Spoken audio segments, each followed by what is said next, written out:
members, ladies and gentlemen, I want to extend Tralak's warm welcome to you at the first day of 2 days of Bonjour 4 à tous, sessions. nous aimerions vous souhaiter tous la bienvenue à ces 2 jours de formation que nous allons avoir. Before we get started with the substance of the Juste avant que nous presentation, puissions commencer, I would again like to welcome you all, j'aimerais en tout cas vous souhaiter une bienvenue. ask the chair of the Committee of Trade, Industry, Finance and Investment Je to vais demander à officially ceux speak qui a word sont là comme représentants of opening this session, and then we can proceed with the rest de of the pouvoir dire presentation. quelques mots de I bienvenue just want to avant que nous mention puissions that Trudy commencer cette Hudsenberg présentation. Et will j'aimerais join us ajouter a little que bit later. Trudy of va nous rejoindre un tout an petit peu urgent plus matter tard that had occurred and she has to attend to, but parce she qu'il will a soon eu join quelques us. urgences With that, et il nous on rejoindra plus behalf tard. of Tralak, may I ask the chair to address us? Je vais demander au président de pouvoir nous dire un mot d'ouverture. Thank you very much. Merci beaucoup.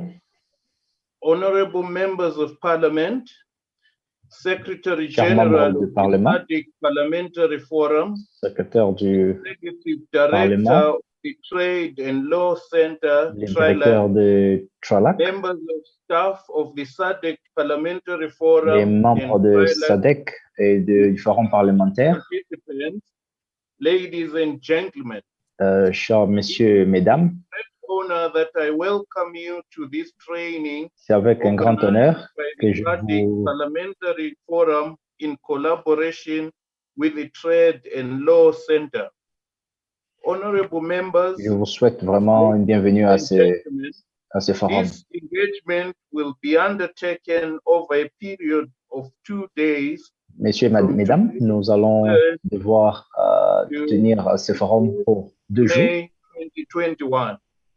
It has been convened in an effort to enhance parliamentary capacity development in matters relating to trade and international trade Il a été agreements. convenu qu'on puisse parler de commerce international ainsi que des accords irrélatifs.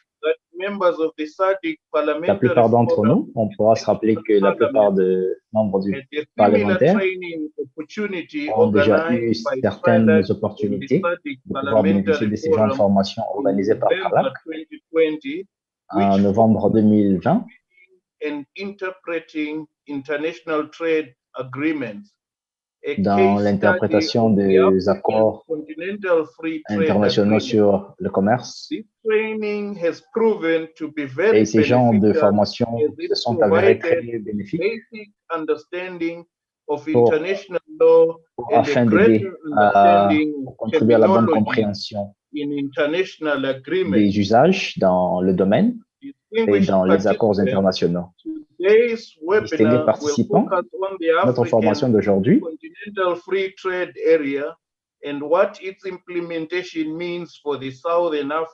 nous aider à comprendre ce que signifie la zone de libre-échange continentale africaine pour le continent africain. Et nous serons en mesure de pouvoir interpréter les accords internationaux tels que retrouvés dans le traité de SADC, ainsi que les accords relatifs concernant les finances, ainsi que les investissements. Alors, chers distingués participants,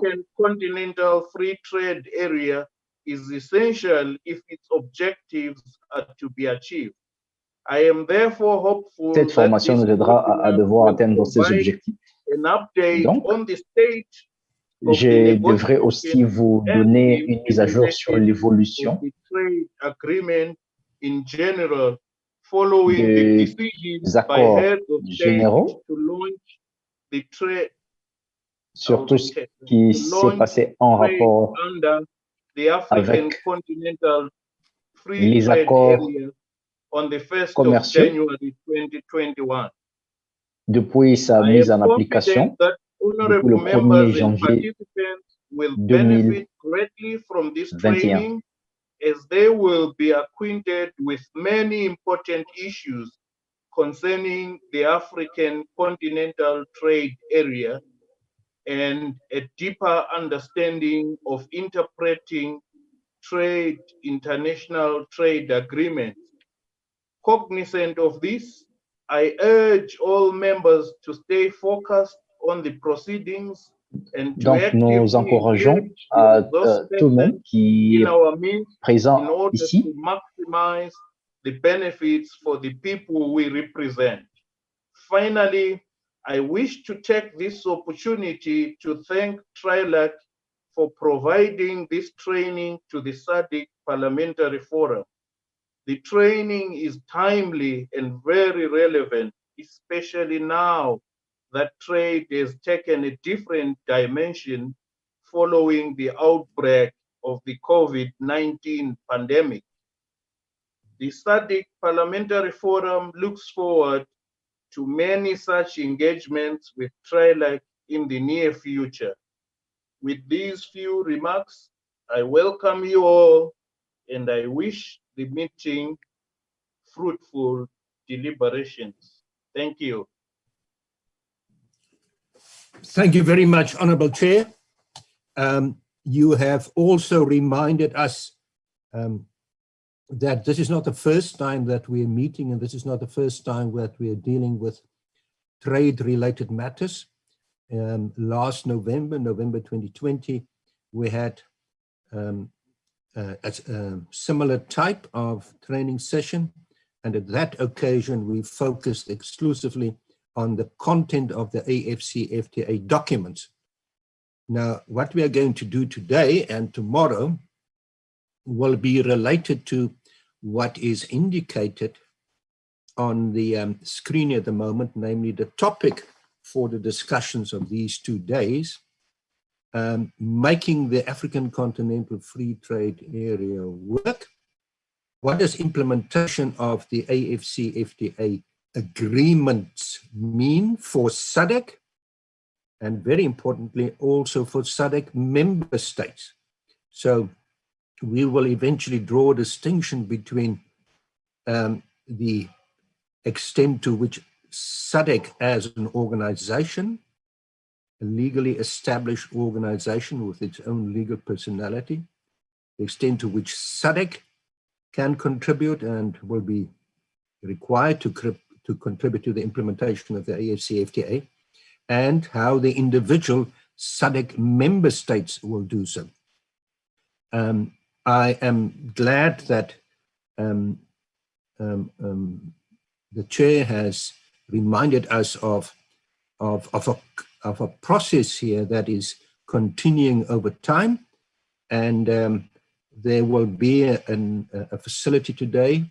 Rutendo, our colleague at TRILAC, will remind us from time to time if there are questions or contributions posted in the chat room. You can do it there, and then she will draw our attention to that from time to time so that we can also have an interactive discussion and clarify particular issues that you might be interested in.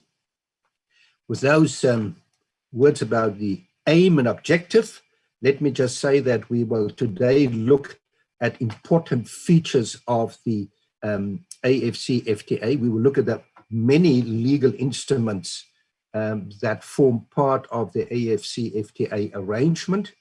And we have selected a number of topics such as non-tariff barriers, rules of origin, tariffs, to explain the functioning of this continental and ambitious arrangement.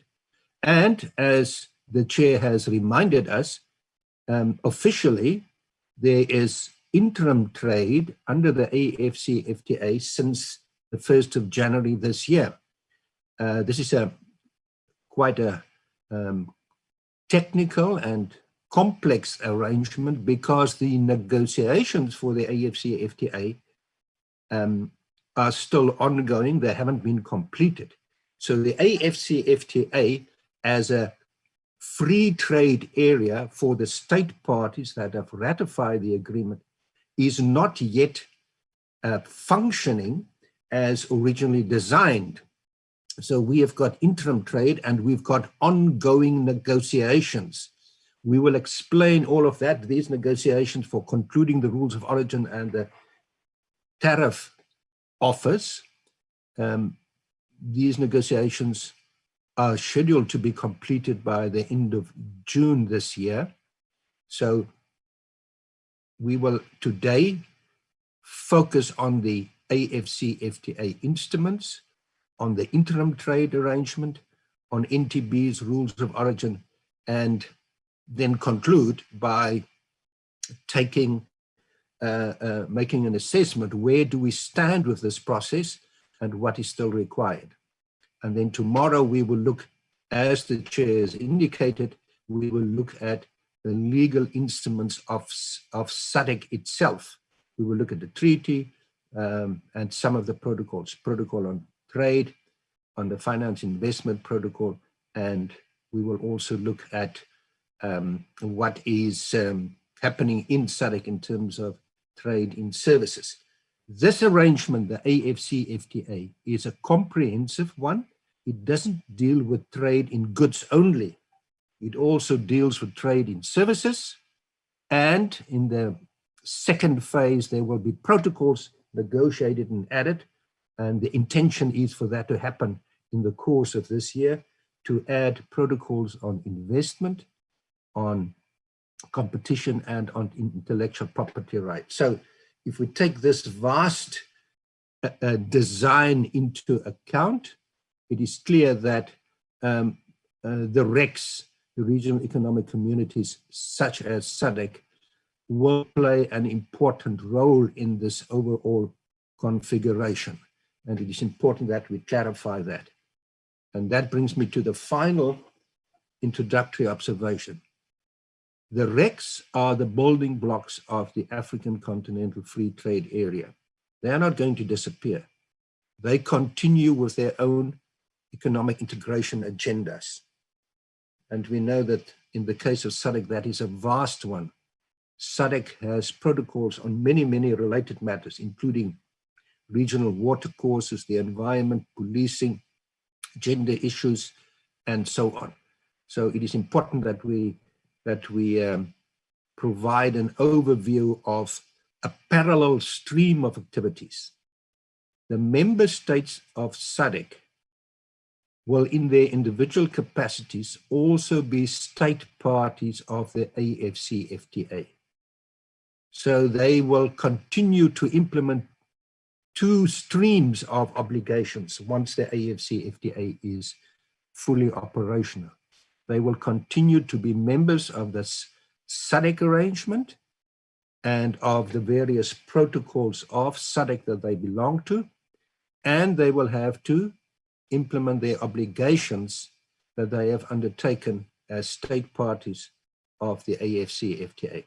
Now that, in a nutshell, honorable members, is an overview of the construct as is being designed. So let's continue and provide an overview and a little bit of a refresher from where we left last year when we met in November last year. So in this slide, we are asking, what is the AfCFTA? It's a continental trade and integration project under the auspices of the African Union. The negotiations were launched in 2015, and in March 2018, there was sufficient progress to convince the AU Assembly at its extraordinary meeting in Kigali in March 2018 to adopt the text of the overarching agreement. We will soon see when we put that slide on the screen that the AfCFTA, in terms of legal instruments, consists of a number of agreements, protocols, annexes and appendices. They form together one single undertaking, in the words of the text itself.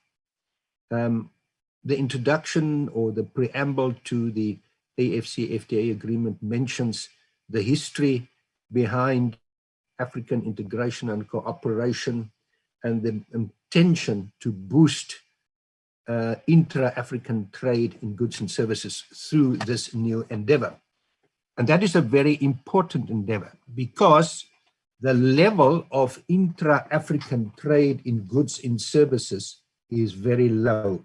There is space for considerable improvement if we take into account that only about 18% of the goods that are produced and exported from African nations go to other African destinations.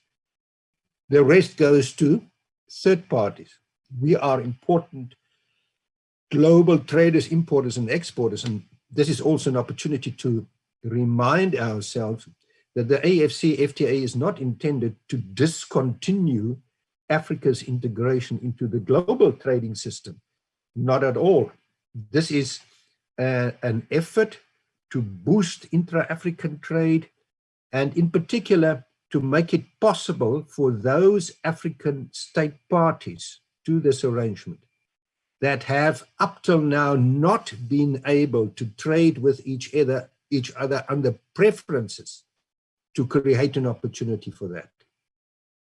Many of the 55 member states of the AU, as a matter of fact, practically all of them, are in regional economic community arrangements. They are members of existing preferential trade arrangements like the RECs.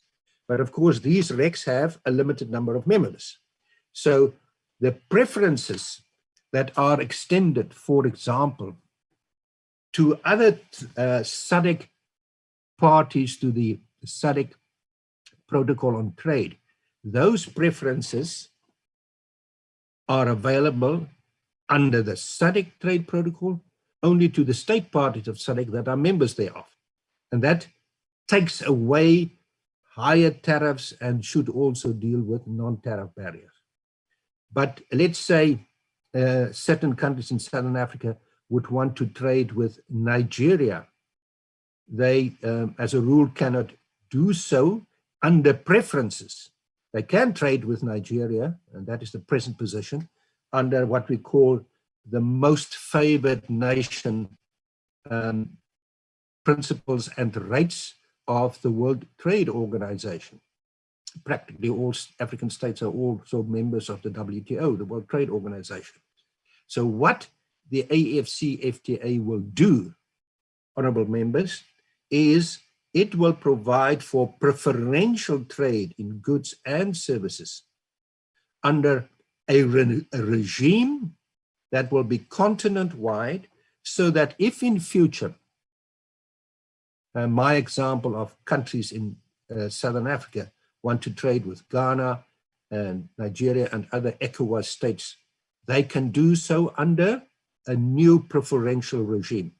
So if everything goes according to plan, and if all members of the AU ratify this AfCFTA agreement and or subsequently accede to this agreement, then we will have what one could describe as a safety net of preferential trade, where irrespective of the configuration, they will all be able to reap the benefits of preferential trade. I must qualify this by reminding you again that in a REC such as SADC, there will not be new AfCFTA preferences for intra-SADC trade. The member states of SADC will continue to trade under their own regional trade arrangements. That will, in any case, be at better levels and is more advanced. Now, you will see later on, when we deal with the relevant part in the AfCFTA agreement, that this continued existence of the RECs is explicitly recognized in the AfCFTA. So if we ask the introductory question, what are the implications of the AfCFTA for SADC and for SADC member states? We now already have identified one very important fact, and that is that the RECs like SADC will continue to function, and we will then in due course look at the responsibilities, the manner in which SADC as an organization and the SADC member states that are state parties to the AfCFTA, how they can contribute and will contribute to attaining the objectives of the AfCFTA.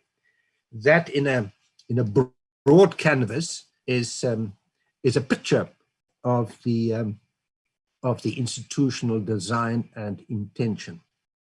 And just to add to this, SADC as such is not a party to the AfCFTA. It is the SADC member states that will decide for themselves whether they want to ratify this agreement, and the indication and the hope is that eventually all AU member states will do so, although a country like Eritrea doesn't participate in these negotiations.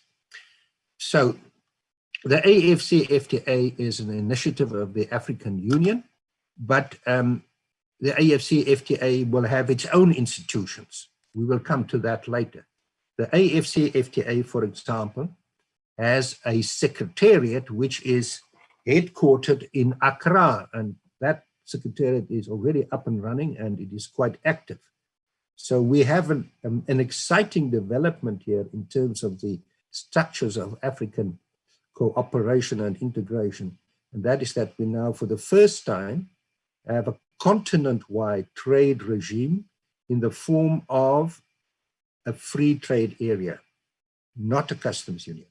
And in the free trade area, the member states retain policy space over trade policy, over trade negotiations, and over the use of the import tariff as an instrument of for example, industrialization. So we will come back to this factor, the description of the technical nature of the AfCFTA as a FTA, as a free trade area. This is also, from a political angle, a flagship project of the AU. There are others too, like the Boosting Intra-African Trade Project.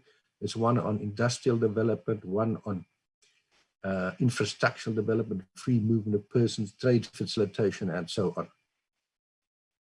There's also an expectation that the AfCFTA will promote deeper integration beyond what the AfCFTA says, and the preamble mentions the Abuja Treaty that was drafted in 1991, before the WTO came into existence. This final bullet point here is important. The AfCFTA does not have supranational institutions. The member states are in control of it. It is stated explicitly in Article 5 of the agreement that this is a member-driven arrangement. In other words, implementation will be based, or further development will be based on this principle, namely that the individual state parties to the AfCFTA will have to take the necessary follow-up action in their own countries. And as I've said, important negotiations, the most important negotiations, are still outstanding. One cannot have a free trade area for liberalizing trade in goods without all the tariff schedules being agreed and without rules of origin. Those are the two essential features of a free trade area. They are still being negotiated for the AfCFTA. May I go on, Rutendo? Lutendo, are there any questions or contributions in the chat room that I must attend to, or can I continue? Hi, Professor. As of now, no contributions or questions. Okay, I will continue, and you can interrupt me at any time and tell me when we must go to that. Do so, Professor. Now, at a little, thanks, Lutendo, at a little bit more pacey discussion. So we have the intention to establish a continental trade regime in the form of a free trade area, an FTA. Implementation will be gradual, progressively, the agreement says, and we will also have, in the course of this year, this phase 2 of the negotiations to conclude, in addition, protocols on competition, investment, and intellectual property right. This whole picture, if I can just proceed a little bit, and I'll come back to this slide, I just want to, at this point, put this particular infographic on the screen so that you can form a picture of the architecture of the AfCFTA, of its agreements, and what those agreements are about. So right at the top, we have an agreement establishing the AfCFTA. That's the umbrella agreement that was adopted already in March 2018 by the AU Assembly. And after that, a process started whereby the AU member states could sign and ratify this agreement. It started to take place, and the ratifications were deposited with the chairperson of the AU Commission. And then in terms of a formula that we find in Article 23 of the agreement, it entered into force 30 days after the 22nd instrument of ratification was deposited. And the outcome of that was that that officially we have an agreement which is in force, an AfCFTA agreement which is in force from the 30th of May 2019 already. The phase 1 negotiations consisted of the protocol on trade in goods, protocol on trade in services, and a protocol on dispute settlement. Phase 1 consists of the green boxes. Now, under each and every one of these protocols, there are important annexes. The protocol on trade in goods has all these annexes. There are about 10 of them. The most important ones, the schedules on tariff concessions and rules of origin, they are still being negotiated. So for the rest, the annexes of Protocol 1 are complete. The Protocol on Trade and Services, there we also have outstanding business in the form of the schedules of specific commitments. 5 priority trade in services sectors will be liberalized under this arrangement. Transport, tourism, communication, some business services, and finances. But these two important, or this important schedule for all the member states will still be negotiated. In the second phase, we will negotiate a protocol on investment, on competition policy, and on intellectual property rights. The indications are that these protocols will provide for cooperation arrangements. And then phase 3 has recently been suggested, and that seems to be official now, that we will also have a phase 3 in which a protocol on e-commerce, a very, very important 21st century development, will be negotiated. So this, by way of overview of a diagram, is how the architecture of the AfCFTA looks. Rutendo, can you take me back to the slide that I was working on, because somehow I cannot do it now. Can you hear me, Rutendo? Yes, Professor, I can. If you can continue with the presentation on your end, it will be fine, because they will need this for broadcast. So they have requested that we not show the slides on the screen. Pardon? You can continue to present on your end. We don't need to project the slides on the screen at the moment. Yeah, but I can't go back to where I was. So, okay. Are you saying that the slides are not on the screen? Yes, yes, Professor. They've requested that we do not have the slides on the screen at the moment. Okay. Ladies and gentlemen, let me then go back to the discussion as I now understand it, that you want me to discuss the AfCFTA without the slides on the screen. Before I proceeded to show you this picture, the architecture of the AfCFTA, we have been discussing the features and the intention behind the AfCFTA. Now, let me share the building blocks, the structures, the ideas, the intention with you. Let's start with a question. If we are confronted, if we, attending this meeting today, had been given the task of designing the AfCFTA, and we were told that intra-African trade in goods and in services is at extremely low levels. Something like only 18% of the goods that we produce go to other African destinations.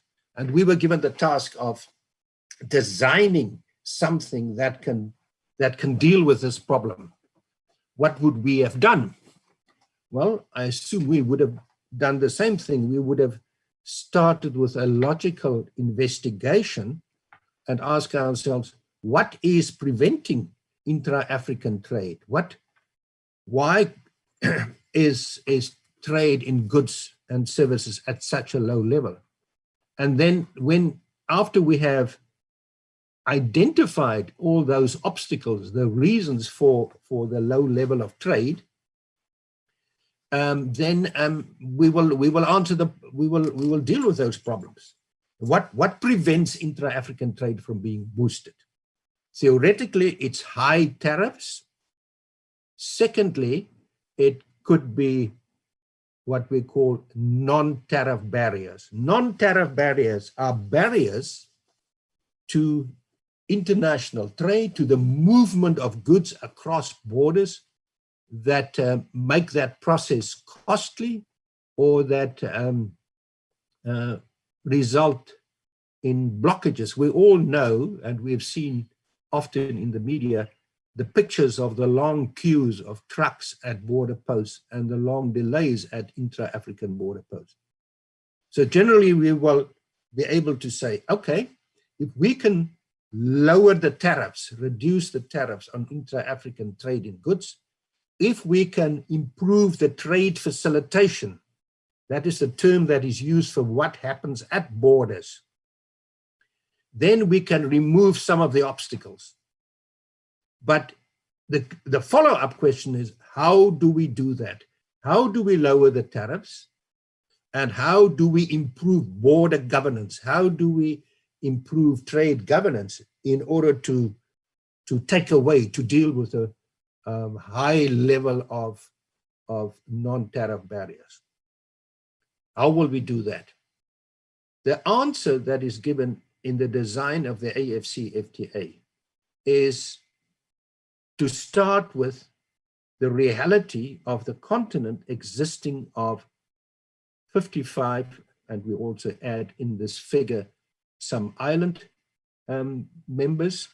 The AU has 55 member states. Those member states are sovereign, independent countries. They have their own governments. They have got their own jurisdiction over their territory. They control their own border posts. And they therefore, as sovereign states, and that takes us back to what we discussed last November, the manner in which they will accept obligations to improve trade in goods and services and to extend the level of integration on the continent is to negotiate binding agreements to that effect. There is no World Parliament. There is no African Parliament. There are configurations that we call parliamentary fora, etc. But when sovereign states accept obligations on their future behavior, they do so by negotiating, concluding, adopting, signing, and ratifying a new international agreements, as they did in this instance with the adoption, the negotiating, signing, and ratification of the AfCFTA. And if we want to know exactly what the state parties to the AfCFTA has agreed to accept as new obligations in order to boost intra-African trade, then we have to study the legal instruments that they have concluded. We know that the schedules on tariff concessions and rules of origin and specific commitments for trade and services are still being negotiated. But this in itself serves to remind us that this is a member-driven process. The member states are in charge of it, and they will decide how they will negotiate and what they will accept as obligations. Now, we have a slide here in this collection that explains the modalities for the trade in goods negotiations that are still taking place. And the broad formula says that 90%, 90% of all tariff lines covering trade must be liberalized in this AfCFTA. Now, it's important that we understand the emphasis here is on tariff lines, not on the value of trade or not trade itself. Trade in goods takes place when goods are exported from country A to country B. They cross a border, and the customs officials at that border will consult their tariff book on the side where it is imported. The importing country, the customs officials of the importing nation, will have to levy the applicable tariff, the tax. A tariff is a particular kind of tax that is levied on goods that are imported into a country. So the customs officials will apply the applicable tariff as reflected in the tariff book.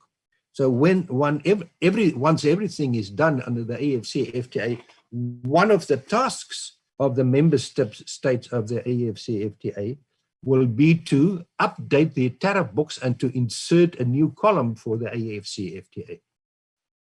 Now, the modalities for negotiating the schedules of tariff concessions is to say the member states, the participating countries, must make tariff offers. And those tariff offers must cover 90% of the tariff lines that one normally finds in a tariff book.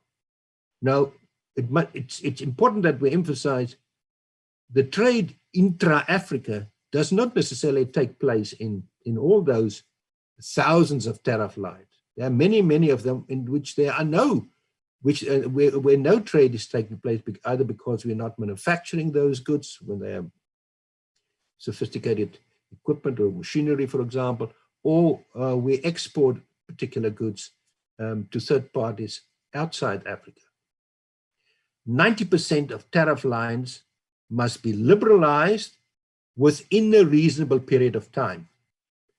Now, we will come back to this one, but the starting point for removing the tariffs to boost intra-African trade is now clear to us. It must take place in the form of negotiations to remove tariffs in 90% of the tariff lines. The important question is, what about the remaining 10%? And that is the difficulty. The remaining 10% are divided between sensitive, 7% can be classified as sensitive tariff lines, and 3% can be excluded because they are so vital and important that states do not want to open their own domestic economies to imports in those areas. And the figure of 3% may be low, but can account for a very high proportional figure in terms of the value that is involved in the trade, in particular intra-African configurations. The second part of this discussion is the timeline. Over what period must the tariffs be removed in those tariff lines where we find the 90% allocation? Now, in general terms, there's a distinction between LDCs, least developed countries, and the other members. And the LDCs have slightly longer. They have, I think, 7 years, and the others have 5 years. These negotiations are still ongoing. Then we have the rules of origin.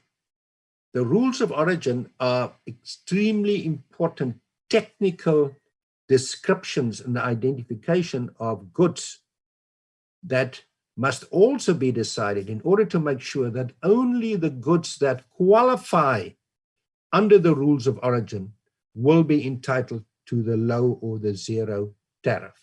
Only they will be able to reap the benefits of preferential trade, of the preferences that we are creating. Now, rules of origin can, for agricultural goods, be quite straightforward. We normally then say that in the tariff lines for agricultural goods that in order to qualify for the preferential treatment, the product must be wholly obtained. So if it's beef, for example, that's exported, it must be then from animals that were raised, that were slaughtered, that were processed in country A and then exported to country B. That would be wholly obtained. That's not problematical. The problem starts with the industrialized goods or the processed good or things like textiles. Obviously, we don't want to have rules of origin for textiles that will allow a firm in country X to import a garment and then only sew on a number of buttons and then export it to another state party and say, okay, now I want to reap the benefit of a zero tariff. So when it's processed goods or manufactured goods, the rules of origin are about those discussions that will say and decide how much value must be added to the final product. To what extent must it be made of goods and imports that are also locally or regionally sourced before we will allow this particular good to be exported under preferential rates.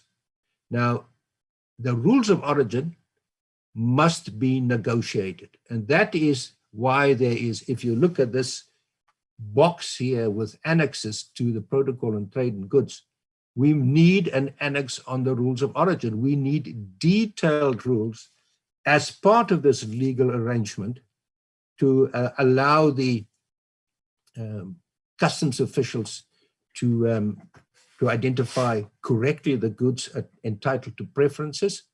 And that normally happens when and through a certificate of origin that is also issued in the country where the good is manufactured. And that certificate must accompany exported good. And this raises another important issue immediately, because it now moves our discussion to non-tariff barriers. If rules of origin are extremely complicated, or if there are difficult procedures and lots of paperwork and lots of admin involved in the processing of goods in order to comply with all the rules and procedures that will be checked and that will be verified at a border post, that can result in delays and that can result in non-tariff barriers. So we will later on speak a little bit about non-tariff barriers, but this is just to alert you to the fact that the real purpose behind the rule of origin is not to make things more difficult and to create additional layers of compliance requirements. It's just and simply to ensure that there's no trade deviation, there's no importation of goods from outside the continent, and then a small addition is made, and then it is claimed that that can also qualify for preferential treatment. The objective behind rules of origin is to secure the integrity of the preferences, not to create additional workloads and complications and delays. And unfortunately, the latter does happen to a large extent. And now we will understand why the tariff concessions and the rules of origin take so long to finalize. They are still being negotiated for the AfCFTA. Okay, so once all the negotiations are complete, and what we have on the screen here now will all be in place, how will the AfCFTA look? The AfCFTA will be an FTA, a free trade area, and only those members of the African Union, including the member states of SADC, of course, that have ratified this agreement or that have subsequently acceded to it. There's also a process in international law called accession. A state can become a party to a new agreement by ratifying it, or once the agreement is entered into force, it can later join, and then we call it accession. So once everything is in place as far as the AfCFTA is concerned, then we have a continent-wide FTA, a continent-wide free trade area. For whom? For the state parties. This agreement draws a distinction in its definition clause between member states and state parties. If you read this agreement and you encounter the term member states, it refers to member states of the African Union. But they are not automatically state parties of the AfCFTA. Member states of the African Union that have ratified the AfCFTA or subsequently have joined through accession, they are called the state parties. And this whole arrangement will obviously only kick in once everything is done, and we are not there yet. Hopefully it will, or everything will be negotiated by the end of June. The trade in Africa in goods, once the AfCFTA is fully implemented, will allow for preferential trade in goods and also for the 5 sectors of services that are included for all the state parties. If a member state is not a state party or not yet a state party, it will not qualify. But what will happen to the trade in SADC? What will happen to the trade in SACU? What will happen to the trade in ECOWAS and the EAC and COMESA and so on? And what will happen in those instances, as we know, that we have overlapping membership of regional economic communities in Africa? What will happen with the trade within the RECs? The AfCFTA agreement says the RECs continue. As a matter of fact, there are two provisions, Article 19 in the agreement and Article 8.2, paragraph 2 of the Protocol on Trade in Goods that are quite explicit. They say those state parties that are members of regional economic communities of all other trade arrangements on the continent and that have attained among themselves higher levels of integration, higher levels of preferential treatment, they shall, the word shall is used, continue with the implementation of those RECs and of the obligations in those existing RECs and trading arrangements. So the answer to the question is what will happen to SADC is nothing. On this score at least, SADC will continue to exist. And all 8 the RECs recognized by the African Union will continue to exist. Not all of them, I think there are about 2, one of them is SENSAD, that have not yet formed free trade areas. There are other configurations like SACU. SACU is a customs union and 5 of SADC's member states are also members of SACU. Now, SACU is a customs union, and in a customs union, the integration process goes further because it has a single customs territory and a common external tariff. The SACU member states must, by the way, make joint offers during the negotiations for the tariff schedules that are still going on under the AfCFTA. And the reason for that is simply that that is what is legally required in a customs union. Customs union has a common external tariff. If goods are imported, let's say from the EU or the United States or Asia, anywhere in Asia, into a country which is a member of a customs union, like SACU, then it doesn't matter where it enters, whether it's Cape Town or Walvis Bay or Gaborone or any of the other countries directly, the same tariff applies. Why? Because a customs union has a common external tariff. So let's go back to what will happen to SADC. SADC is not a customs union. SADC is a FTA, a free trade area. So the member states of SADC will continue to trade with each other as far as trade goods and services and related matters are concerned under the applicable SADC legal instruments. So if textiles or agricultural goods are traded between member states in SADC, then the SADC tariff schedules will apply and the SADC rules of origin will apply. And they will be, because of the longer existence and the deeper level of integration, they will be of a more advanced nature.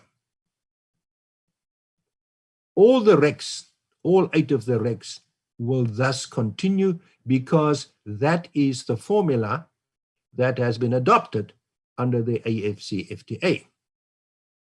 Now you can ask, will there come a point that all of these RECs will amalgamate and form one single continental arrangement? The AfCFTA agreement does not contain a detailed action plan for this to happen. Article 3 of the AfCFTA agreement says that the general objective of the AfCFTA is to create a single market for goods, services, movement of persons, and deepen economic integration on the continent over time. And it says in paragraph 2 of Article 3, it wants to create a liberalized markets for goods and services through successive rounds of negotiations. So we have indications in the AfCFTA instrument that there will be successive future rounds of negotiations when and how the state parties decide to have them in order to deepen the integration process on the continent.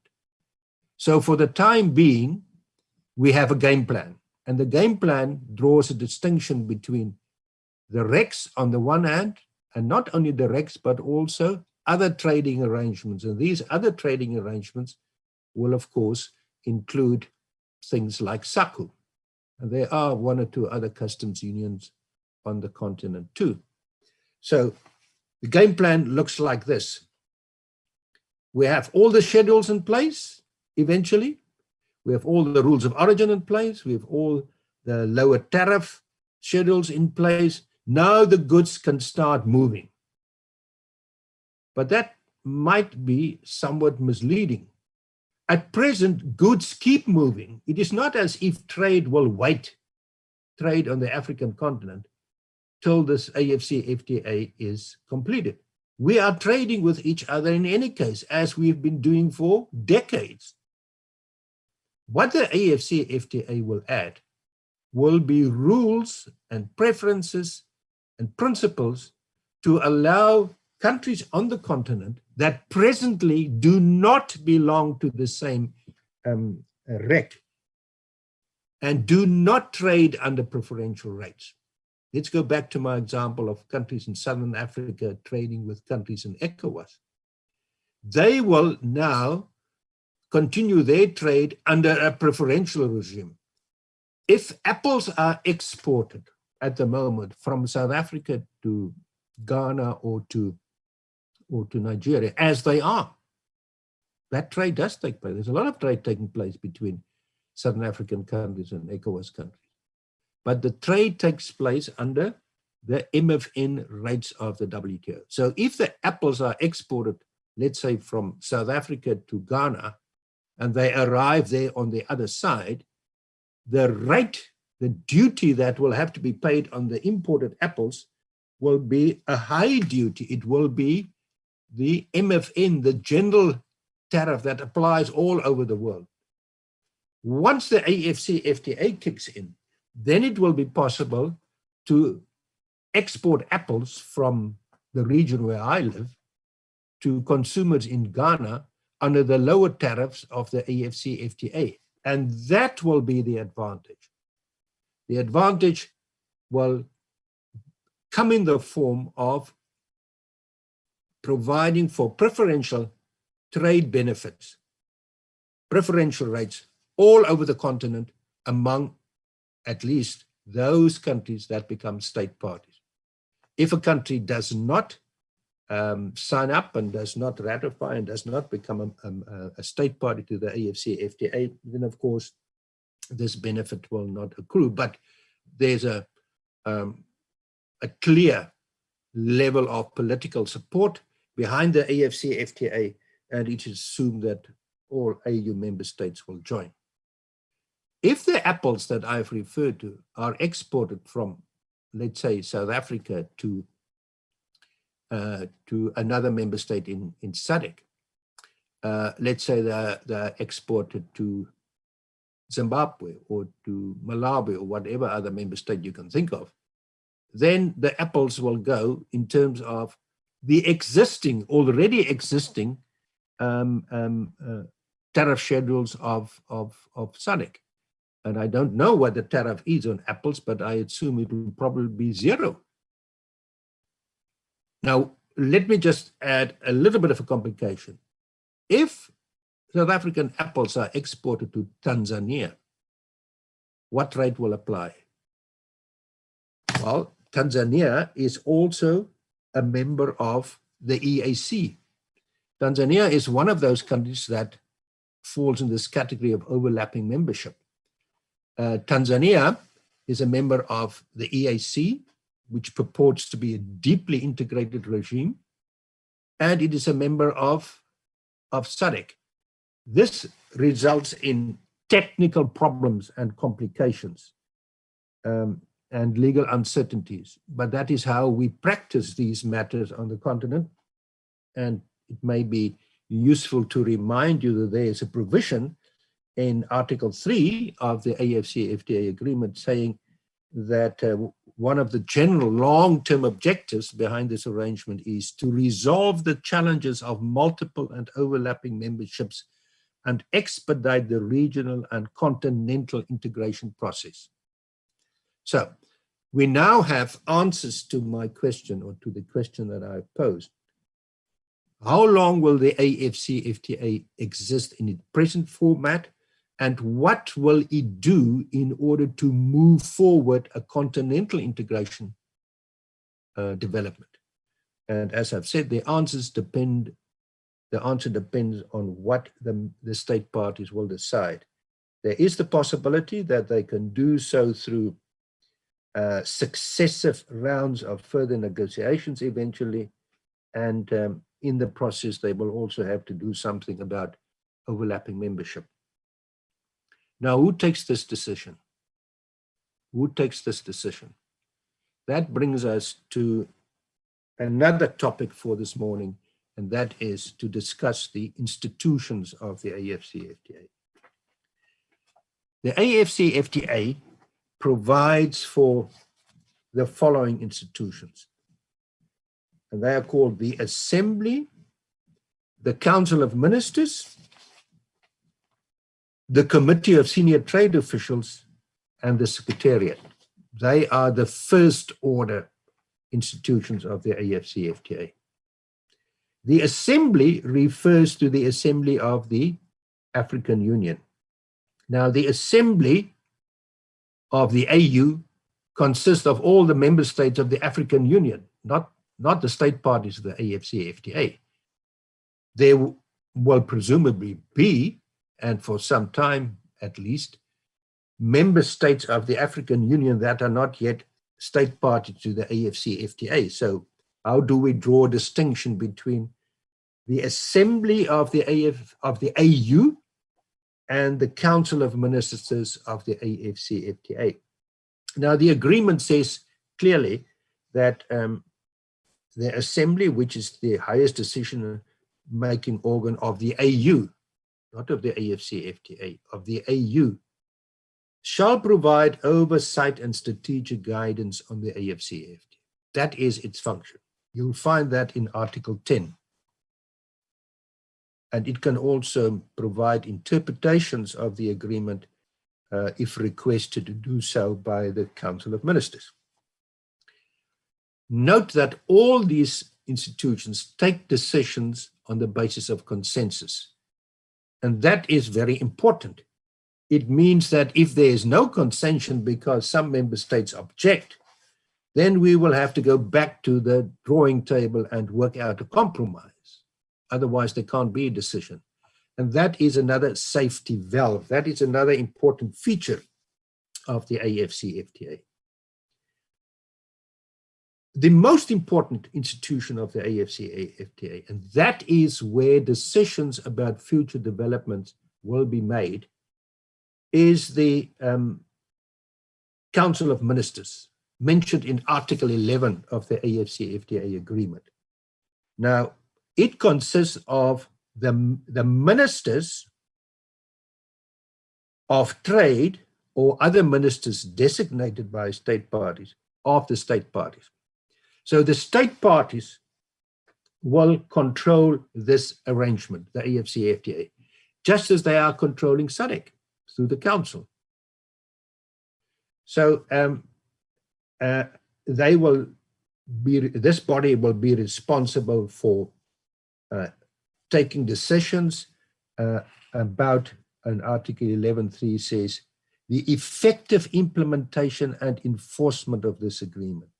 It shall take measures necessary for the promotion of the objectives of the AfCFTA.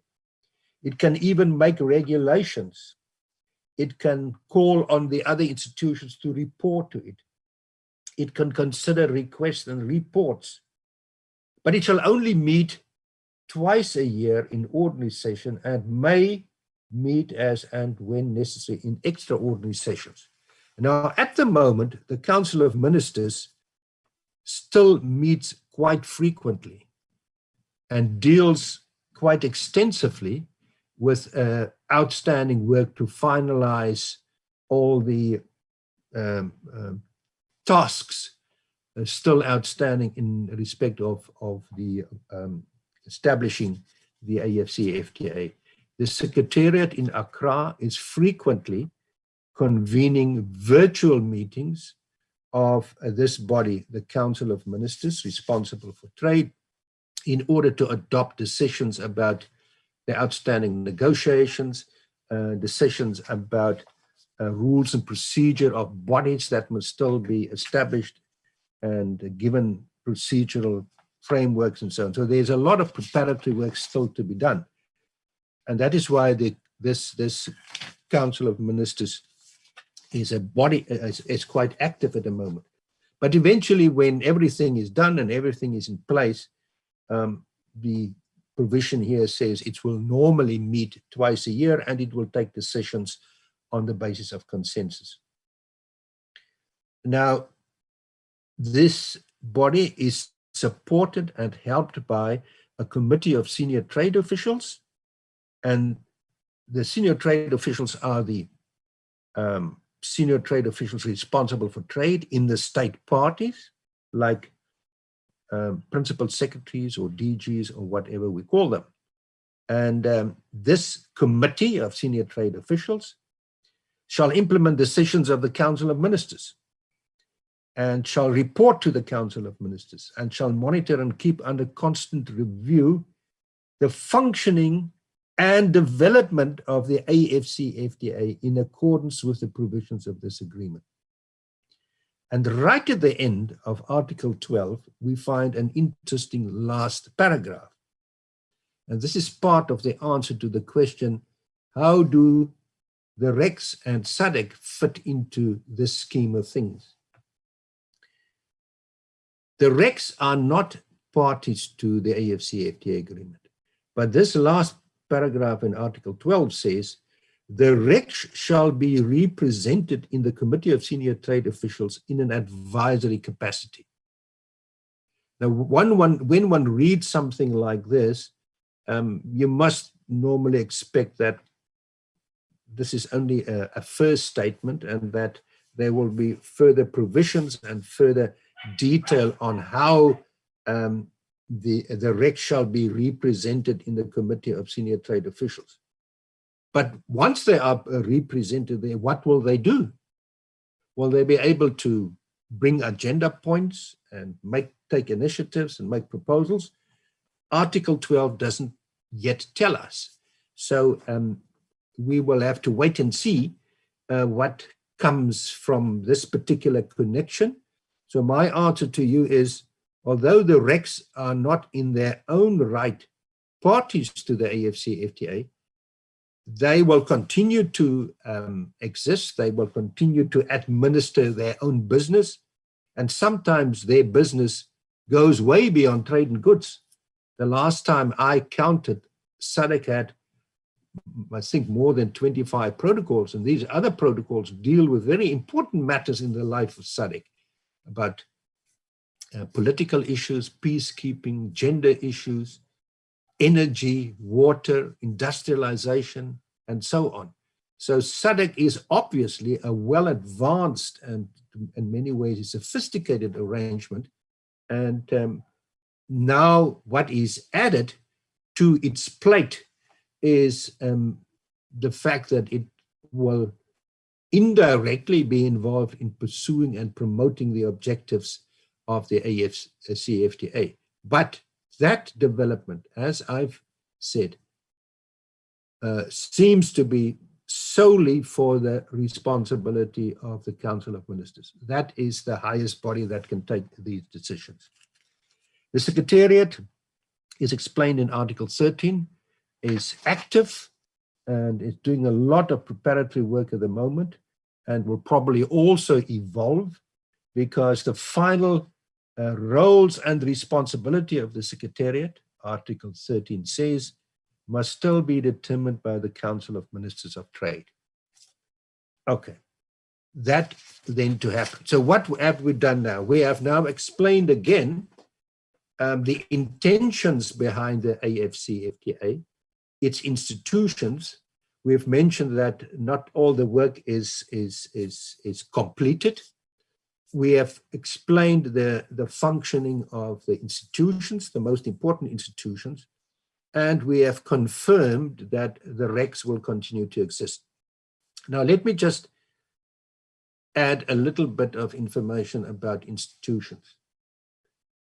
In the various protocols, in the protocol on trade in goods, we find, for example, a reference to another ad hoc body that will be formed. And let me share with you quickly Article 31 of the Protocol on Trade in Goods. And that article says the Council of Ministers, again, the Council of Ministers, shall establish another body called the Committee on Trade in Goods. Now, this committee is not mentioned under the institutions of the AfCFTA that we find mentioned in the overarching agreement. It is mentioned in the Protocol on Trade in Goods. So we can point out that the protocols also provide for their own follow-up institutions. And here we've got an important example.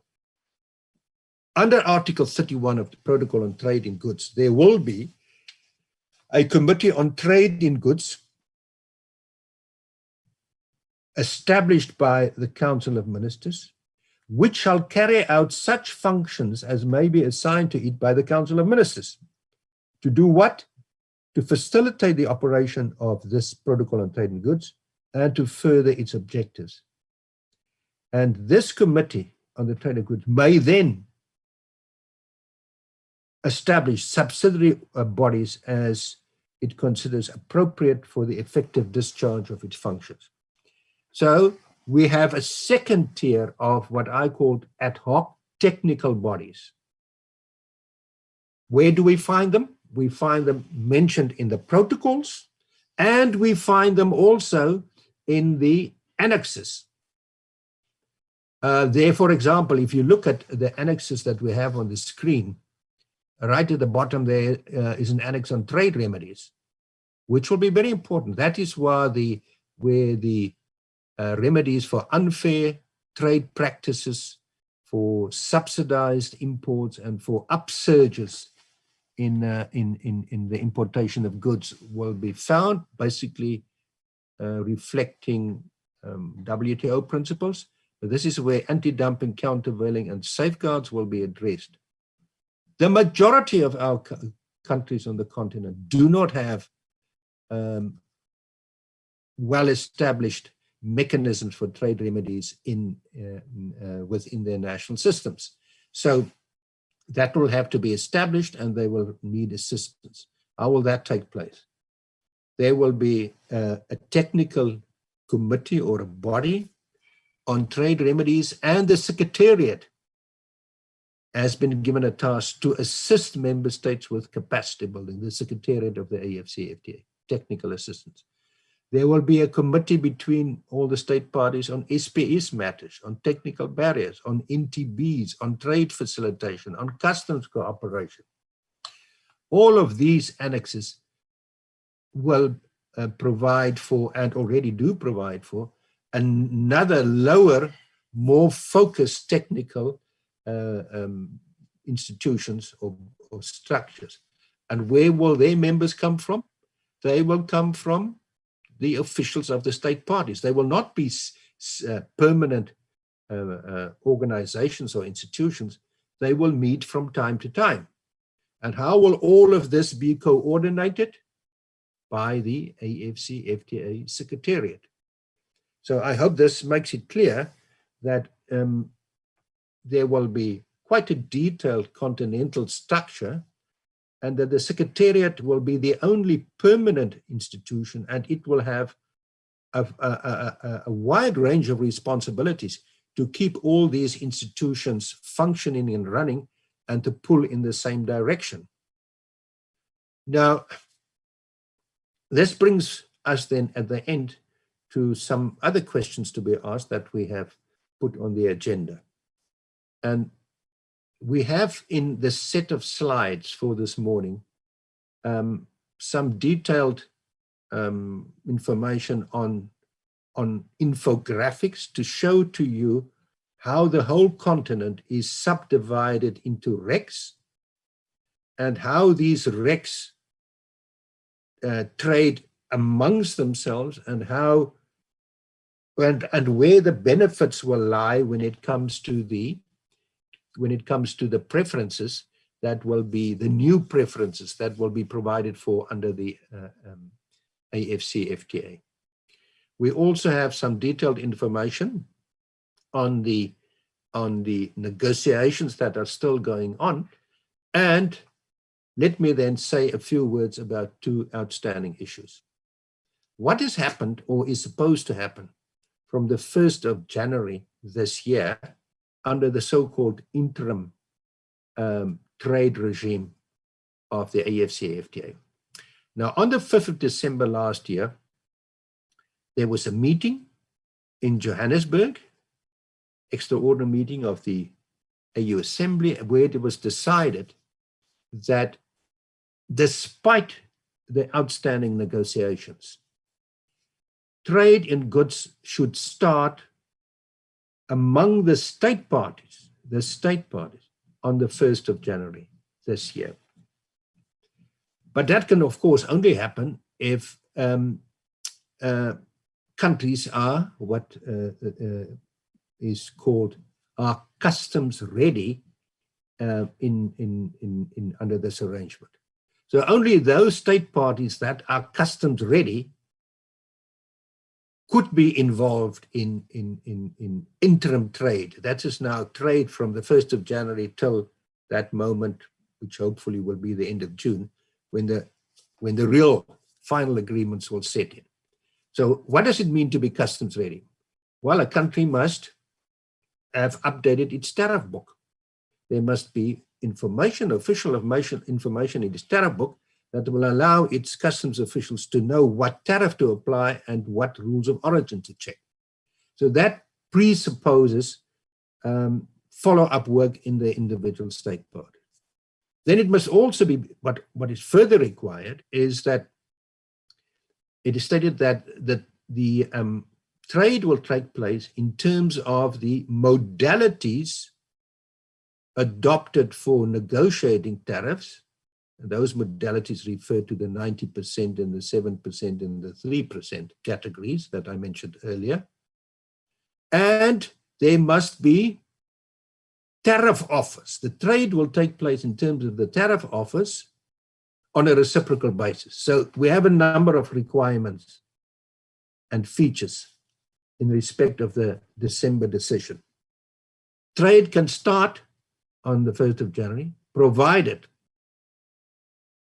there are tariff offers, comprehensive tariff offers in place in the individual countries who want to do so, that will liberalize 90% of trade and will have provisions on what happens and how to identify the sensitive and excluded goods.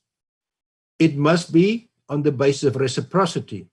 Only those other state parties that have responded to an offer. Let's say country X has made a complete tariff offer and country M has responded to that one in terms of a complete tariff offer. So there is reciprocity. And provided they both are customs ready, then we will see trade on this during this interim phase. Now, there's no data available yet as to whether it has in fact started. At one point, it was said that Ghana has demonstrated the movement of a certain consignment of goods early in January across its border. But of course, Ghana is also a member of ECOWAS, so trade in ECOWAS will not be affected. At this point, it's not really clear to us whether there is any interim trade taking place. And the reason is it's not difficult to understand. If countries are still in the process of negotiating final offers, they will complete that process. That's the logic. They will complete the process on the tariff negotiations and on the rules of origin, so they can effectively promote and protect their offensive and defensive trade interests. There's a balance between a country X keen to access foreign markets, market access in other African nations, but it wants to protect its sensitive domestic industries. You all know the story because we told it last year, that on the 18th of March in 2018, when this big occasion was launched to adopt the AfCFTA agreement, it started on a Monday morning. And on the Sunday evening, the announcement came that the Nigerian president has canceled his trip to Kigali. Why? Because over that weekend, he was urgently requested by the domestic commercial structures and business community to explain to them what was going to happen the next day. They've heard in the newspapers, they were not fully informed, and they were quite unhappy. So what happened?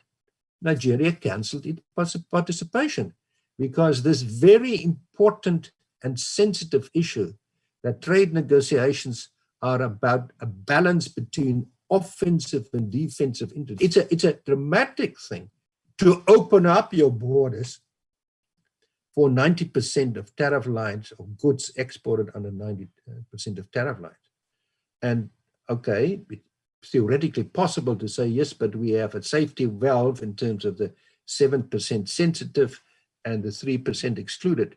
But what is covered by those two categories? So that brings me to an observation to say to you, yes, there was a decision from December last year to start interim trade on the 1st of March, pardon, on the 1st of January this year, under the preferences of the AfCFTA. That's, in other words, a new category. It's very difficult to say whether any such trade has in fact taken place. That doesn't mean that trade intra-Africa has stopped. No, of course not. It is booming under the rules of the regs. So what the 1st of January decision was about was only referring to the new trade. Think of my apples example. If there had been a full compliance of all the requirements about reciprocity, being customs ready, complying with the modalities, then the apples exported from the Cape Town area to Ghana could have taken place under lower preferences. We know for a fact that the South African offer, or rather the SACU offer, South Africa is a member of SACU, so there must be joint offers. That is still not finalized. That is still not fully in place there. So let's watch this development, but I personally do not think we will see any important interim trade. We will have to wait for this whole process to be completed.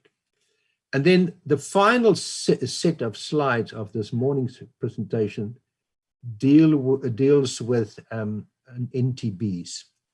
It explains what non-tariff barriers are. And non-tariff barriers are all those barriers that are not tariff barriers. They come in the form of licensing requirements, red tape, different rules for, let's say, transport. If a truck arrives at the border under the transport regime of country A, and the transport rules about the axle weights and whatever of country B differs, then there's a blockage. Do you offload all the merchandise and put it on another truck? Are there requirements about new drivers and so on? More than 90% of Africa's trade in goods takes place by road transportation. So all these matters are very important. NTBs can come in the form of delayed payments. blocking persons to move across borders. And in COVID, we have seen, during the COVID phase, we have seen some necessary controls being exercised, but that resulted in blockages for how trade is normally conducted. So, honorable members, that set of slides that you received for this morning's session, we will share with you. They are dealing with these topics that I have now mentioned. We will meet again this afternoon, and then we hopefully will discuss all your questions, and we will quickly go and make sure that we have covered all the nuances and all the fine print in the slides for today. Tomorrow we have got a different agenda, and that is to look at the legal instruments and institutions of SADC itself. And that we will do tomorrow in the 2 sessions that I allocated for the discussion of tomorrow. Now, Rutendo, are there any questions in the chat room that we have to answer? Or are they all coming this afternoon? Hi, Professor. No questions at the moment. Okay. Have you got any announcements, Rutendo? No, Professor, not at the moment. So there were no hiccups. Has Trudy joined us or not? She is in the meeting, Professor. Trudy? Good Can morning, you say hello, honorable perhaps? members. Good morning, Professor Rasmus. Thing is like sort of muddled. There's a lot of good content, but when you're looking at the information directly, then you're able to converse better. But otherwise, thank you so much, Professor, for the presentation. Now that point is completely valid. As a matter of fact, Rutendo indicated to me that there was a request to stop sharing the slides. That was not my decision. My decision was to follow the sequence of the slides. As a matter of fact, I've worked quite hard and Trudy also, to have them available. So we had a technical hiccup here for which I was not responsible. I take your point. As a matter of fact, I would have made the same point. So fortunately, we have a session this afternoon, and we will take you through those slides and make sure that the same doesn't happen again. I cannot really explain why it was decided not to share the slides and why it was stopped and I couldn't move them, but it will not happen this afternoon. So your point is fair, your point is taken, and it will be conducted differently this afternoon. I assume that brings us to the end of this morning's session, Trudy. Hi, Professor. We have another hand raised by Honorable Anil Ndebele. It's just a quick one, Professor. Let me thank you for that lucid presentation. You correctly stated that the protocol doesn't say much about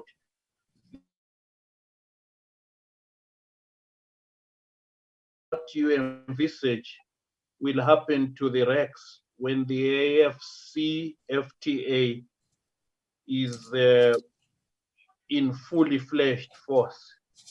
Just your thoughts on that. Yeah, once the AfCFTA, all the outstanding work is done and everything is up and running, what will the REX do? Well, the first thing that they will do, they will continue to do what they have been doing all the time, and that is to implement their own legal regimes. And that is why I want to emphasize again, let's draw a clear distinction between the fact that the REX will continue to function as they have been functioning, and then we ask ourselves, what additional things will they be expected to do to promote the AfCFTA? Now, there is no detailed action plan in the AfCFTA for that. It says future developments will take place progressively, and it will be conducted in in the future through successive rounds of negotiations. So the indications are that the RECs, because they are not parties to the AfCFTA, will be affected to the extent that their member states, the SADC member states, will have to be involved and will have to be involved on the basis of consensus in future discussions on AfCFTA ministerial level as to what will happen. There is no clear game plan here. And the reason why there is no clear game plan is because it was so decided. It was not because they didn't think of it. The formula that was adopted here is to get the AfCFTA done and start implementing it. And then it is almost as if they are saying, let's after some time see what will happen. And where will that discussion take place? It will take place in the Council of Ministers. Now, I presume it is possible for a particular REC to say, we're extremely keen, we want to move on with this business and we want to put proposals on the table to dissolve ourselves and to start forming an African arrangement that will, in which we will go up into. That can happen. But your position, your role, or the role of the REC structures, like the SADC Council, will be more important in telling us what will happen. It will come from the bottom up. This is a bottom-up process. It is a member-driven process. There are no game plans in the AfCFTA agreement. Whatever is decided about this closer cooperation will have to happen through the initiatives that the state parties will take. Let me conclude by saying, again, what I mentioned in respect of Article 12 of the agreement, the last paragraph, where it is stated, the REC shall be represented in the Committee of Senior Trade Officials in an advisory capacity. That is where I find some indication of a formal involvement in the structure of the AfCFTA, but it doesn't say much. It doesn't say what you're going to do there. So if I were in the Secretariat of SADC and this matter comes up for discussion, I assume one will have to decide on, okay, if we are represented in the Committee of Senior Trade Officials, what are we going to do there? May I also say that we have noted that in these many virtual discussions and meetings that are at present taking place to complete the administrative side of the AfCFTA, and they are convened by the Secretariat, the RECs are participating in these interim discussions also. So I assume that SADC is already also involved in the preparatory work. Trudy, do you want to add something? Thanks very much, Professor Rasmus. That's absolutely correct. At this stage, keep in mind, honourable members, that the African Continental Free Trade Area is exactly that, a free trade area. This conversation would be very different if we have an agenda in terms of which the AfCFTA would become a customs union. That would be a completely different development. But for now, as a free trade area, the state parties retain the policy space to be able to enter into agreements with third parties, and very importantly, the existing regional economic communities and their trading arrangements remain in place. Those are not affected.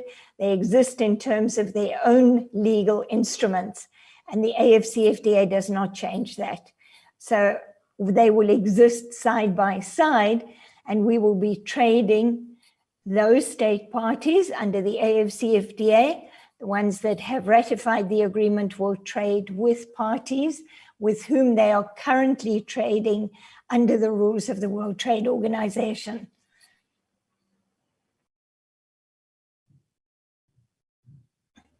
So I think that's really important. We will pick up on that question this afternoon. I see we do have a hand from Honorable Omani from Lesotho. Honorable Omani, welcome, and please make your contribution.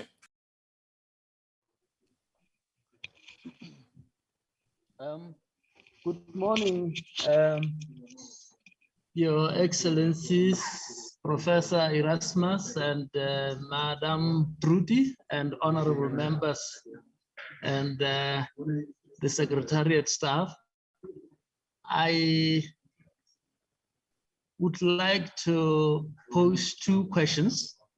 The first one is on the free movement of people, because I see immigration being the main hindrance to small traders in Africa.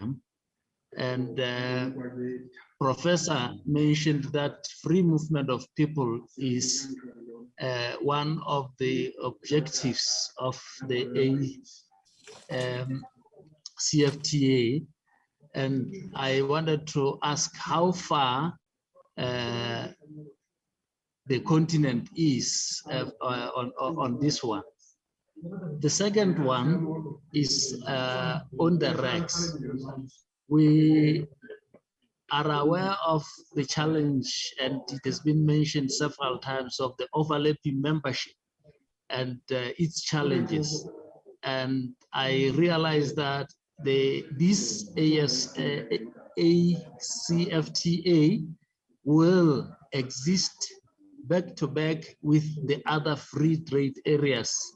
And I would like to get your opinion as to how this will work, how the customs officials will apply these FTAs while they coexist in the region. Thank you. Trudy, will you give it a go? Given the fact that you were silent for most of the morning, can you tell us about the movement of persons?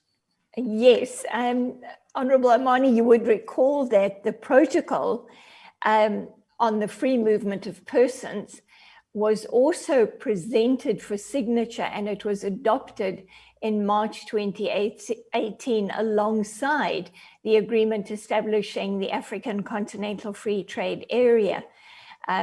Keep in mind that occasion took place in Rwanda, in Kigali, Rwanda. However, compared with the enthusiastic response by member states of the African Union as they signed up to the AfCFTA agreement, in total on that occasion, 44 members of the African Union signed the AfCFTA agreement. Far fewer, in fact, about 3 signed up to that agreement, to that protocol on that occasion. Movement of persons, I think, as we're all aware, remains an incredibly sensitive issue. And of course, the same takes place in SADC. We've had a protocol on free movement of persons, free movement of people since the late 1990s. And at this stage, we've made very, very little progress. However, that said, keep in mind that when we take a look at the protocol on trade and services under the AfCFTA, there are references and provisions to the movement, cross-border movement of services consumers and services suppliers. One of the important sectors covered by the protocol on trade and services is, of course, tourism, which requires cross-border movement of people. That usually takes place in terms of visas, if it's for the purposes of tourism. But also when we take a look at movement of persons, services suppliers across borders, it could be a consultant, a lawyer or an accountant moving across a border to supply professional services. That usually takes place in terms of a permit, a work permit of some kind. So what is important is to keep in mind that the movement of persons would be governed by immigration regulations, immigration laws, and those are domestic. So if I want to travel to Nigeria, for example, I would have to apply for a visa. If I want to go to Nigeria to provide consulting services, I would most likely need a work permit in order to do that. So this is an area where policy space remains a very important concern of all the member states on the African Union. And very definitely, when we take a look at the agenda at REC level, but also at the continent level, these sensitivities continue. But you're absolutely right to raise this, because of course movement of persons is so important for regional integration generally, but also for movement of goods. We have truck drivers, freight forwarders who have to cross borders in order to facilitate trade in goods. So it is an important issue as far as trade and integration is concerned, but so far it remains an incredibly sensitive issue. Professor Erasmus, anything to add to that? No, I am in agreement. I think the question has also highlighted the difficulties faced by informal traders, and the extent to we have special rules to make it easier for informal traders to practice their trade. We find that in particular RECs and sometimes in bilateral arrangements. The AfCFTA does not deal with this issue in its legal instruments, but of course that does not mean that it cannot be put on the agenda in future of the Council or the Committee of Senior Trade Officials. Most of the advances with respect to the accommodation of informal traders we find in bilateral arrangement, and we find it in REC arrangements. Then there was also a point that you've made about customs officials. How will they deal with the implications of overlapping membership? And now we are adding another parallel stream to intra-African trade in the form of a continental free trade area. And you're quite right. And the technical answer is customs officials implement and apply what is in the tariff book. So the state parties will have to become customs ready, so that the relevant information on the tariff column and the rules of origin for this additional arrangement is published. And that is how customs officials will deal with it. So it will add a complication, you're quite right.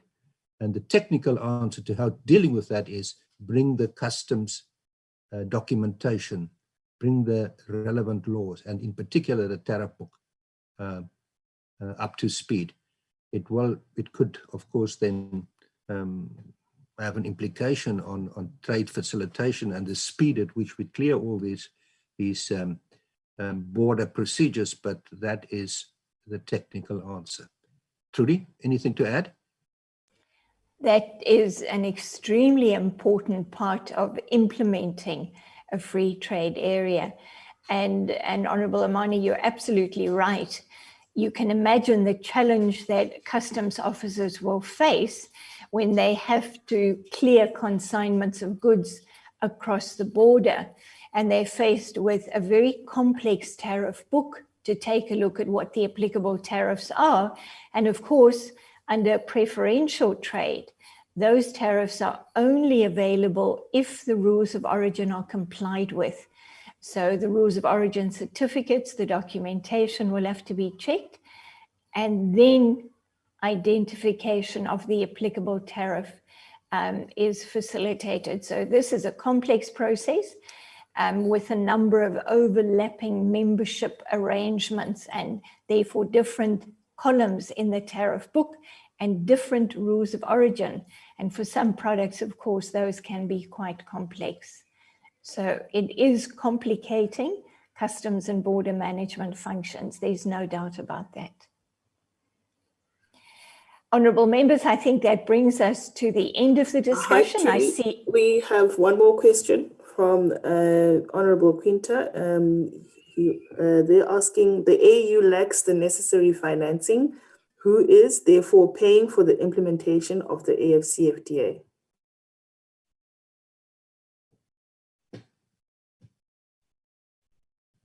Did you hear that, Trudy? I did, yes. Honourable members, when it comes to implementing a trade agreement, that happens at national level. So keep in mind that the AfCFTA, as our other regional economic community endeavours, are member state driven. So the member states will participate in negotiations. They will sign and ratify the agreement, which means they commit to undertake those obligations, to be bound by the agreement. They then have to implement at national level the relevant provisions of that agreement. So changing the tariff book, changing the customs and excise legislation so that the new rules of origin are reflected, taking a look at the new standards and provisions in the new agreement. So that implementation happens at national level. This is not the responsibility of the African Union. Keep in mind that although we often say the AfCFTA is a flagship project of the African Union is not participating actively in the negotiations. That is the terrain of the member states. What has happened is that the African Union Commission has played the role of the Secretariat or the coordinating institution to support the negotiations. And that has continued until the handover from the African Union Commission to the AfCFTA Secretariat in Ghana. So the AfCFTA Secretariat in Ghana is now the focal point for coordinating the negotiating process. So implementation, that's the responsibility of the member states that undertake obligations, sign, ratify the agreement, and they have to implement the provisions of the agreement in order for trade to begin under that agreement. Professor Rasmus, comment from you? Yeah, Trudy is right that implementation of legal obligations is the responsibility of the state parties. If you become a state party, you have to implement it. You have to comply.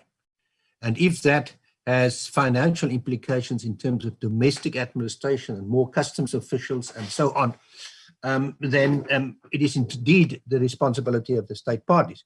The counter argument is, of course, well, it will be money well spent, I suppose it will be said, because you will benefit from preferential trade. But let's pause there for a moment. There's another level. At the moment, meetings organized by the AfCFTA Secretariat takes place virtually. Let's say in 2 years' time, or whatever the date might be, we are blessed and there's no COVID any longer. How are we going to conduct those meetings? Where will they take place? If the SADC Secretariat is called upon to attend a meeting, let's say in Accra in 2 years' time, and fly a delegation there, where will that money come from? Or will we stick to what we have now learned, and that is the tricks of virtual meetings, where the cost factor is completely different. That is a different level of cost implication that one can introduce here. And then finally, I want to say that in Article 13, paragraph 5 of Article 13 of the agreement, it is stated as follows: the funds of the Secretariat shall come from the overall annual budgets of the African Union. Now, it seems to us that there will be a very big Secretariat in Accra with many, many, many officials and experts and technical people being employed there. So their salaries will have to be paid. The Ghana's government is hosting this agreement, but running a secretariat of that size is costly. And then if travel and accommodation has to be added to all of that, we can sit with quite a substantial financial implication, as the question, I think, correctly highlights. And I assume, although that can never be stated in an agreement like this one, is that donor funding, the telephone lines to the donors will be hot, is my suspicion. Trudy, is that a well-founded suspicion? I think so, very definitely. Honourable members, I think that's a good note for us to conclude the conversation. We will, of course, meet this afternoon at 15 hours, and we look forward to continuing the conversation and looking at a number of other issues on the AfCFTA agenda. So thank you very much for your participation. Professor Erasmus, thank you very much for your presentation, and to Rutenda for your technical assistance. We'll see you a little bit later. And this afternoon, we will definitely go according to the PowerPoints that we have, the slides that we have prepared. I don't know what went wrong this morning. To me, it was indicated that there was a request for the slides not to be used any longer. I found that strange, but in any case, then I was cut off from that function. I couldn't move them. So be it as it may, this afternoon it will be differently. And let's look at it from this point of view. This morning now, I've given you an overview of all the issues, and you can think about them and you can come up with some questions, and then at a very definite pace, we will take you through the whole set of slides, the whole presentation, and I think things will then be a little bit easier, and you will have heard the background of this morning. Thank you so much. See you at 3 o'clock local time. Bye. Thank you. Thank you. See you later.